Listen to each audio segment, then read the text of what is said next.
जय जोहार और नमस्कार संगवारी हो। स्वागत है आप सभी का छत्तीसगढ़िया न्यूज में एक बार फिर से। चलिए जानते हैं प्रदेश के 10 महत्वपूर्ण काम की खबर। मुख्यमंत्री भूपेश बघेल सद्भावना दिवस के अवसर पर रखे गए कार्यक्रम में राज्य में धान और गन्ना उत्पादक करीब 21 लाख किसानों को राजीव गांधी किसान न्याय योजना के तहत 1022 करोड़ रुपए का इनपुट सब्सिडी के माध्यम से सीधे किसानों के खाते में पैसे को ट्रांसफर किया है। साथ ही मुख्यमंत्री भूपेश बघेल ने गौ पालकों तथा गोधन न्याय योजना के तहत गोबर खरीदने व महिलाओं को स्व सहायता समूह के तहत 9 करोड़ रुपए की राशि ट्रांसफर की गई। कार्यक्रम में मुख्यमंत्री ने राजीव आश्रय योजना के हितग्राहियों को और पट्टा भी बांटा गया, जिसके साक्षी बनने के लिए चरणदास महंत विधानसभा अध्यक्ष व मंत्रिमंडल के सदस्य तथा बड़े अधिकारी भी मौजूद रहे।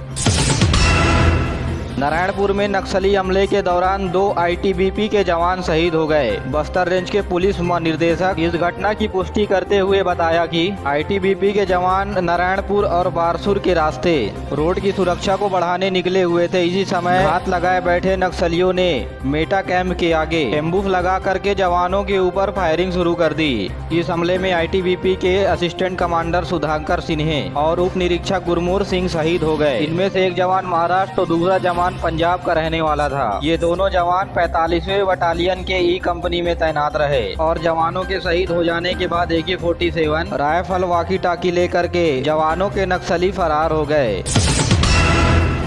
टीकाकरण के मामले में हमारा प्यारा प्रदेश छत्तीसगढ़ देश के उन 5 राज्यों में प्रसिद्धि पाली है जहां सबसे ज्यादा लोगों को टीके लग चुके हैं। यही नहीं, प्रदेश में कोविड टीकाकरण का दर राष्ट्रीय औसत से ज्यादा है। राज्य में कोरोना विरोधी कोविड का टीका लगाने का काम जारी है। 60 वर्ष से अधिक आयु वाले 74% और 18 से अधिक वर्ष की आयु वाले 54% लोगों को कोरोना की टीका यानी वैक्सीन की पहली डोज दी जा चुकी है। इसी बीच प्रदेश में कोरोना संक्रमण की स्थिति में लगातार सुधार हो रहा है, जिसमें औसत पॉजिटिविटी रेट घट करके 0.81 पर पहुंच गई है। प्रदेश में कल कोरोना संक्रमण के 61 नए मामले सामने आए हैं। अभी 959 मरीजों का इलाज प्रदेश के अलग अलग अस्पतालों और होम आइसोलेशन में हो रहा है। राष्ट्रपति रामनाथ कोविंद ने 105वां संविधान संशोधन अधिनियम को मंजूरी दे दी है। यह अधिनियम आर्थिक और सामाजिक रूप से पिछड़ा वर्गों के लिए उनकी जनजातियों को बताते हुए राज्य सरकार की शक्ति को बढ़ाने का काम करेगी। देश के कानून और न्याय मंत्रालय ने इस संबंध में अधिसूचना जारी कर दी है। इसीलिए अब छत्तीसगढ़ की 2 विशेष पिछड़ी जनजातियों को इस अधिनियम के माध्यम से पिछड़ा वर्ग की श्रेणी में रखा जाएगा। प्रदेश में ऑनलाइन चल रहे स्वामी आत्मानंद इंग्लिश मीडियम स्कूलों के बच्चों की पढ़ाई की गुणवत्ता को जांच किया जा रहा है। इस जांच के दायरे में गणित, विज्ञान और अंग्रेजी विषय के आधार पर बच्चों की पढ़ाई की गुणवत्ता की जांच की जा रही है। स्कूल शिक्षा मंत्री प्रेमसाय टेकाम ने कल अपने निवास स्थान से ऑनलाइन आकलन के लिए ओलंपियाड की शुरुआत किए। विज्ञान विषय में 7232 पढ़ने वाले छात्रों के लिए मुख्य परीक्षा से पहले हर विद्यार्थियों को मॉक टेस्ट कराए जा रहे हैं। बिलासपुर संभाग में बीमा कंपनियां किसानों का भरोसा नहीं जीत पा रही हैं। लगातार बीमित किसानों की संख्या घटती जा रही है और किसान बीमा कंपनियों के ऊपर भरोसा जताना कम कर दिए हैं। हालत ये है कि 34,000 किसानों ने बीमा नहीं करवाने के लिए असहमति पत्र सौंपा है और ऐसे किसानों की संख्या बिलासपुर और जांजगीर चांपा जिले में सर्वाधिक है। दरअसल फसल बीमा योजना के तहत ऋणी और अऋणी दोनों तरह के किसानों को रखा गया है, लेकिन अऋणी किसानों का एक बड़ा तबका इस योजना से दूर है। तो वहीं सरकारी बैंकों के आंकड़ों पर नजर डालें तो ऋणी किसानों से कम अऋणी किसान हैं और बिलासपुर के 6,700 किसानों ने बीमा न कराने की असहमति पत्र दी है। प्रदेश के सभी ग्राम पंचायतों में आज से ग्राम सभा का आयोजन शुरू होने लगा है। ग्राम सभा में कोरोना संबंधी बचाव के लिए दिशा निर्देशों का पालन किया जा रहा है। गांव में स्वास्थ्य, कृषि, पोषण और पानी की उपलब्धता और बाल संरक्षण जैसे योजनाओं में सरकार के मुद्दों पर बात की जाएगी। साथ ही गाँव के विकास की योजना का प्रस्ताव भी पारित किया जाएगा। संबंध में सभी पंचायतों को जिला कलेक्टर ने दिशा निर्देश जारी कर दिए हैं।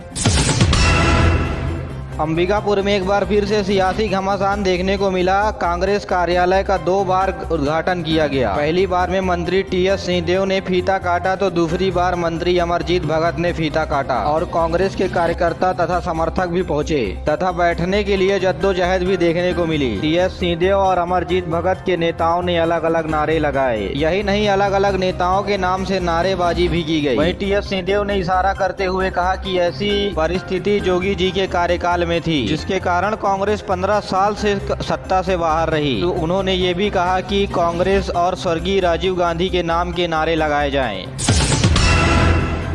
मुख्यमंत्री भूपेश बघेल ने अपने रायपुर स्थित निवास कार्यालय में स्वर्गीय राजीव गांधी के चित्र पर फूलमाला चढ़ाकर के उन्हें याद किया। इस दौरान विधानसभा अध्यक्ष चरणदास महंत तथा अन्य मंत्रियों ने सद्भावना दिवस की शपथ ली। मुख्यमंत्री ने कहा कि राष्ट्र के निर्माण में राजीव गांधी के कार्यों को नहीं भुलाया जा सकता।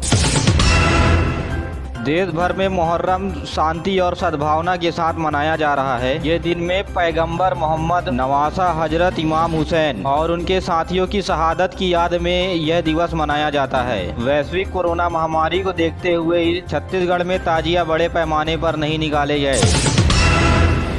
महात्मा गांधी राष्ट्रीय रोजगार गारंटी अधिनियम मनरेगा में नरेगा के साथ हुए अन्य एप्लीकेशन में संशोधन के लिए प्रदेश भर के ग्राम रोजगार सहायक और डाटा एंट्री ऑपरेटरों को प्रशिक्षण दिया जाएगा। इसके लिए रायपुर के निमोरा में 24 अगस्त से 7 सितंबर तक कार्यशाला आयोजित की जाएगी।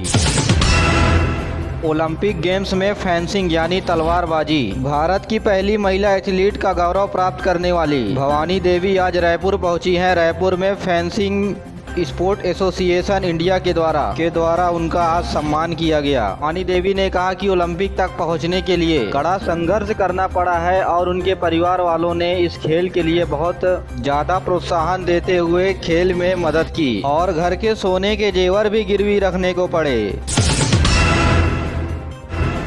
केंद्र सरकार 127वां संशोधन बिल संसद में पेश करी। यह बिल अगर संसद के दोनों सदनों में पास हो जाता है तो राज्य सरकार किसी भी जाति को पिछड़ा वर्ग में शामिल कर सकती है। अभी वर्तमान में यह अधिकार केंद्र सरकार के पास है। अगर यह बिल संसद में पास हो जाता है तो रक्षाबंधन के लिए भारतीय डाक विभाग ने भी इस बार विशेष पहल की है। इसके लिए डाक के माध्यम से राखी भेजने वालों के लिए पीले रंग की पत्र पेटियां लगाई गई हैं। छत्तीसगढ़ में भी डाक विभाग ने पीले रंग की पेटियां सभी जगहों पर उपलब्ध कराई हैं राखियां भेजने के लिए। इसमें आम आदमी सार्वजनिक जगहों पर जा करके इस पेटी पर राखियां डाल करके भिजवा सकते हैं। इन पेटियों में सुबह 8 बजे से शाम 8 बजे तक भिजवाने के लिए राखियां छोड़ी जा सकती है।